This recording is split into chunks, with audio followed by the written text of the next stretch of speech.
You are seeing what happens at a firehouse when an alarm comes in. All that is known so far is that a fire has started and its general location. Organized society, that is you, the taxpayers, are throwing at the fire your Sunday punch. And it's a pretty good punch. Your equipment is modern and mobile. Your firemen are trained and courageous. Every time they go out, they know they may give their lives trying to save your life or your property.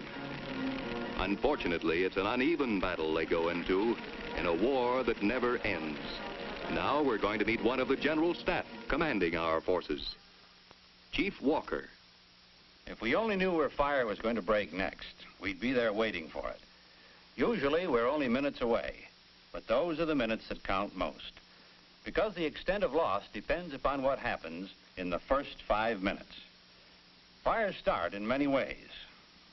Defective wiring, spontaneous ignition, careless smoking. But one thing most of them have in common: they start small. Big fires are only small fires that have had time to grow, and it doesn't take long. All buildings, even fire-resistant buildings, often miscalled fireproof, hold plenty of flammable material. Until you've experienced it, you just can't realize how fast a fire can spread. Even a minor blaze can triple its size in 60 seconds. In another minute or two, it can increase tenfold. And 10 minutes after it starts, a fire can easily be 100 times its original size. When this happens, you just have to watch them burn and try to protect other buildings nearby. That's the reason that the first 5 minutes are worth more than the next 5 hours. One trouble is, many commercial and industrial buildings are closed up to 70% of the time, counting nights, weekends, and holidays. So the blaze isn't discovered till it has gotten a head start. Even with a watchman or guard on duty, he can't be everywhere at once. And even when people are around, there is no guarantee they'll do the right thing. There's something about a fire that panics people. Sometimes they try to fight it themselves and don't call us until the blaze gets out of hand. Or they waste time looking for a fire alarm box. Or on the telephone, they get excited, give us incomplete information, and hang up. Those are some of the reasons why fire losses in this country run more than $1 billion a year, and why fire kills around 11,000 of our fellow citizens every year. But now we come to the brighter side of the picture. Bad as our losses are, they would be many times worse were it not for modern science. A combination of ingenious devices stands guard over all types of property today. You all know what this is: an automatic sprinkler. You've seen them on pipes running along ceilings. But not many people know about the rest of the system. The minute one of these goes off, it does two important things at once. It starts fighting the fire by itself, and it hollers for help. Oh, unquestionably, the automatic sprinkler system is a tremendously valuable defense against fire. When it is working properly, a sprinkler system acts fast and effectively in those vital first 5 minutes. But the human element can rob the sprinkler of its powerful punch. The sprinkler can be crippled, or it can be put out of commission altogether if a shutoff valve is carelessly or maliciously closed. If the water level is too low in gravity or pressure tanks, or the air pressure in pressure tanks is too low. If the water in a gravity tank is frozen in a cold wave. If the steam pressure to engine-driven pumps is subnormal. Or if the electric power to fire pumps has failed. Even though the sprinkler system is capable of full operation, someone has to hear the gong and call the fire department. Because the water must be shut off after the fire is out, but not until the fire is out. But modern science has perfected a way to make sure that all supply units of a sprinkler system are always ready to operate, and that trained, alert men will instantly take action the minute water starts flowing. This is an ADT central station. When this service is added, the moment the first sprinkler goes off, a red light flashes. A warning sounds. The operator reads the signal on the tape. Fire. From the code, the assignment book instantly shows the exact address, even the area of the property from which the alarm has come. This advantage alone saves precious moments. The code transmitter notifies the fire department of the fire and its location. With this information, we know at once what type equipment will be needed at that property. And in a matter of seconds, it's on its way. Simultaneously, an ADT guard is also en route. The subscriber is notified at the premises. If it's night, a weekend, or a holiday, ADT notifies him at home. In a case like this, we have a first-rate chance of getting to the fire in time. And we have a chance to keep the losses low, both in life and property. But Chief Walker, suppose the sprinkler system doesn't work for some reason. Suppose it's turned off, or there's some other malfunction. Well, under the complete protection system, the minute the water supply in the pipes is cut off or reduced, that is reported instantly, and ADT investigates immediately and follows through with it until normal conditions are restored. I see. As a matter of fact, I remember an instance where an arsonist was trying to set fire to a building.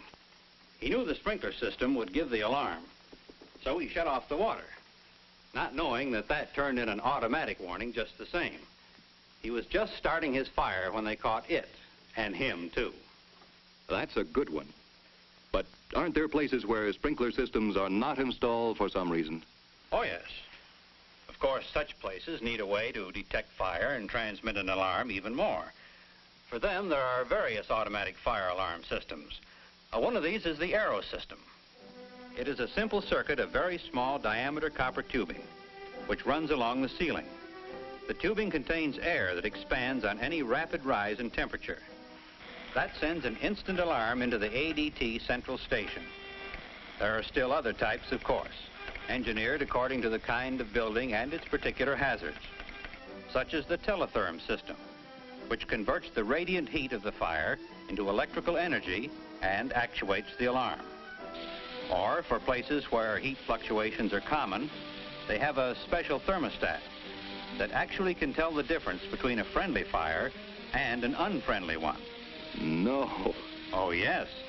They even have one unit that can see smoke. It goes in an air duct or in high-value spots, such as for storage vaults. Now, in the completely protected property today, often a small wastebasket fire automatically has the fire department on the scene. More than once, we've arrived in answer to an ADT call before the people who were working there knew their place was burning. Well, that must be a shock to find the fire department putting out a fire they didn't know they had. Yes, but it's a wonderful feeling of security for the property owner. And we're for anything that helps us do our job better. Like such a simple thing as private fire alarm boxes. Private alarm boxes? Why, yes. They are manually operated, same as the public boxes, but they are strategically located right on the property. They give the exact address of the fire, not just the general neighborhood. Well, that gives me an idea. Yes, Mr. Malikoff? Why couldn't a firm buy these different gadgets direct? Make up their own electric protective system. Train their own men to operate it. Well, even if all the equipment was made by the same manufacturer, they would be undertaking considerable expense for a retail operation that ADT does on a wholesale basis, providing both economy and efficiency.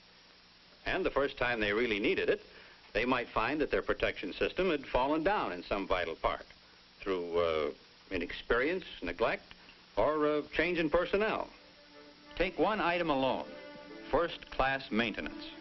Without it, the system becomes worse than useless because you will be relying on something that may fail right when you need it, simply from oversight or neglect. Your maintenance staff may have 100 other gadgets to maintain.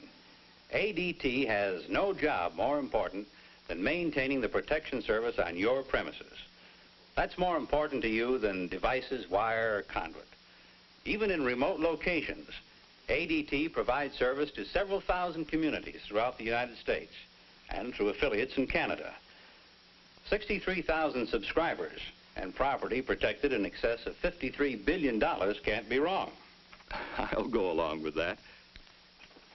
Yes, modern science, in this case through ADT, has given us real protection that saves property and frequently lives by giving the fire department a chance to get there in that vital first 5 minutes. Thank you, Chief Walker.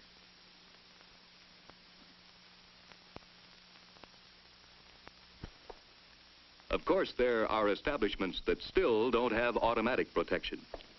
But in the thousands of communities from coast to coast where it is available, subscribers appreciate the feeling of security it gives them. The immunity not only from tangible losses, but also from intangible losses, such as the preservation of the business, continuity of customer relations and employees' jobs, and irreplaceable records. And in a great many cases, ADT saves them money, too. Very often, automatic protection service cuts the cost of insurance. And usually, guards and watchmen can be replaced by a combination of fire and burglary protection systems, so that they can be transferred to productive jobs. And where it is necessary, science has even developed supervisory services that watch over industrial processes that must continue unattended at night or during other closed periods. When something goes wrong, a warning signal automatically goes to the central station so that corrective action can quickly be taken.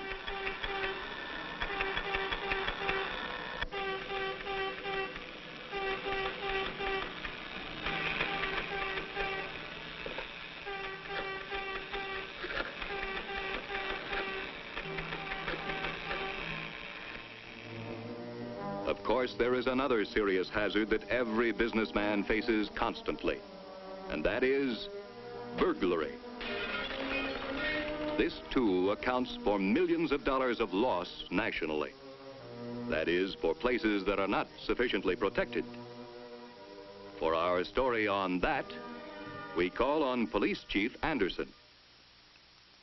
Chief Anderson.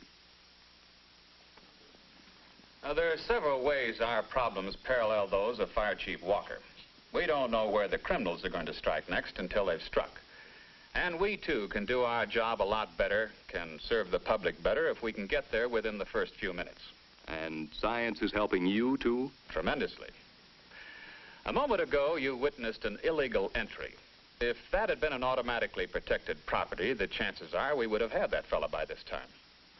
Now, naturally, the amount and type of burglar alarm service differs with the premises and conditions. But let me show you some of the ways that discourage any burglar. A chain-link fence topped with barbed wire, enough to keep out casual intruders. But this man has brought wire cutters. What he doesn't know is he'll hardly get through the fence before an electronic detector starts a warning light in the ADT central station and sends out its signal of a prowler with the exact address. Operators receive and verify the signal.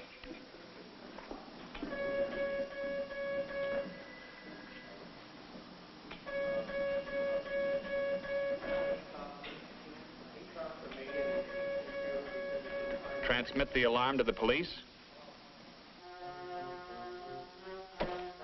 All units in the vicinity and 1A9. 459 silent. Man on way. 1100 Swing Street, 1A9. Code 2.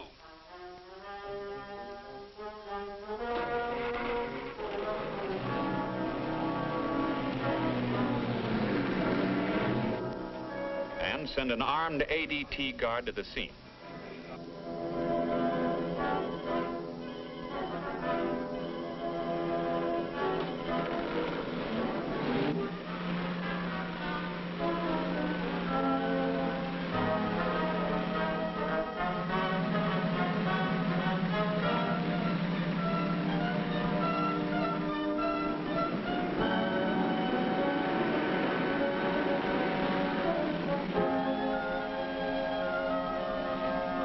Before the fellow was even started, we converged on him. Just for the sake of illustration, let's say he got inside the fence without climbing over, going through or tunneling under. I can show you with a drawing. Now let's be a bit fantastic and say the intruder hired a helicopter to drop him inside the electronic fence. Let's pretend he somehow has reached the building, outside a window. If he breaks that window, he flashes a signal. If he jimmies it open without breaking it, he still flashes a signal. What he doesn't realize, even as he stands there wondering what to do to avoid detection, he is flashing a signal right now. ADT already knows it. The police are already on the way. And again, the prowler betrays himself before he can even enter the building. But let's say he doesn't go near a window. What about the back door? The results are the same, no matter how he gets through that door. Automatically, unwittingly, he gives himself away. Or what about the skylight? What about digging his way through the wall? Maybe from some building next door that is not protected by ADT. Yes, you guessed it. Regardless of what way he tries to break in, his very act of trying sends in the alarm without his knowing it.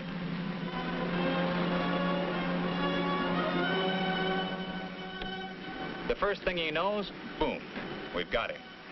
Usually before he has had time to disturb anything inside. I don't mean that every establishment has all of these devices or needs them. ADT, that's the American District Telegraph Company, they've been in this business for more than 80 years. They send out a protection specialist to survey each plant and see just what is needed in the way of fire and burglary protection. They work closely with the police, with the fire department, and the underwriters. In fact, you probably know that most types of this service automatically cut the cost of burglary insurance considerably. I see why. Oh, yes. But the devices I've talked about so far, they're all designed to detect attack from the outside. The protective devices inside a building are even more amazing, if possible. Again, for the sake of argument, let's say the burglar gets inside, or has hid inside before closing time. By the time he has taken not more than 3 steps, he comes within range of an ultrasonic or motion detection system, and ADT has got him again. Or maybe this is the type of concern having a large safe or vault that holds money, jewelry, furs, narcotics, anything easy to make off with of great value. Unfortunately, there isn't a safe or a vault made that a determined burglar can't open, given the time and the proper tools. We can't prevent him from obtaining the tools, but we can keep him from having the time. As with exterior protection, there are several ways of doing this. ADT can throw an electromagnetic field around a safe that transmits a silent alarm the moment anyone even approaches it. It's called teleapproach. Or they can surround the safe with an electrically lined cabinet. The minute anyone tries to open or cut through any part of it, that transmits an alarm to the ADT central station. Or they can install a phonet alarm system, sensitive microphones in the ceiling of a vault. They instantly detect the noise of anyone trying to enter through the walls, ceiling, floor, or door, and automatically flash the alarm. Well, all I've got to say is I don't see how a burglar can make a decent living anymore. He can't, not from a place that is automatically protected. In fact, most burglars shy away the minute they see the sign, because the professionals, at least, know that they just can't beat the science of electric protection. No wonder you welcome help like that. Yes, if everyone had this automatic protection who needs it, most crooks would have to go into some other business. Huh. And there'd be far less sabotage and vandalism, too. I'll bet. Of course, these burglar alarms are turned off during the day while people are at work. Yes, and turned on when they leave. But there are other devices that are never turned off, as in a bank. Now, here is a demonstration booth that could be a teller station. We're not going to show any of the hold-up devices here for obvious reasons. But if anyone comes to this window and shows a gun, or passes a written note that says this is a stick-up, you can obey the bandit's commands. Put your hands up, put your hands down, put all the money in a paper sack, open your door, stand still, and still transmit a silent alarm without giving the slightest hint you've called for help. Now, this is how modern science is helping the forces of law and order serve the public better, saving hundreds of lives and millions of dollars annually. Because whether it's fire or burglary, this international protective organization, ADT, gets the jump on an emergency in those vital first 5 minutes.